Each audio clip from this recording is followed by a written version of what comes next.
Copot Kapolda, Mabes Polri angkat bicara. Viralnya Kaisar Sambo pimpin konsorsium 303. Beredar di media sosial, informasi menyatakan bahwa ada kerajaan perjudian online yang dipimpin oleh Irjen Ferdy Sambo. Kepala Divisi Humas Polri, Irjen Dedi Prasetyo menegaskan, sejak dari dulu setiap hal terkait judi, narkoba, serta premanisme ditindak tegas. Adapun dalam media sosial Twitter beredar informasi yang menyatakan Irjen Ferdy Sambo memiliki konsorsium 303 yang terkait perjudian online.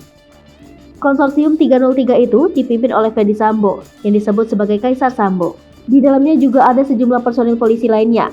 Sebelumnya, Kapolri Jenderal Listio Sigit Prabowo menekankan bahwa pelanggaran tindak pidana seperti perjudian, baik konvensional maupun online, harus ditindak tegas. Bahkan, Sigit mengancam akan mencopot Kapolres, Direktur, hingga Kapolda yang kedapatan masih ada praktik judi di wilayahnya.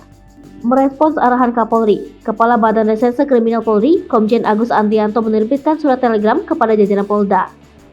Agus menginstruksikan jajaran Polda untuk menindak semua yang terlibat dalam perjudian.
Hai pemirsa Sri Popo TV, jangan lupa komen, like, dan subscribe, serta tonton terus berita-berita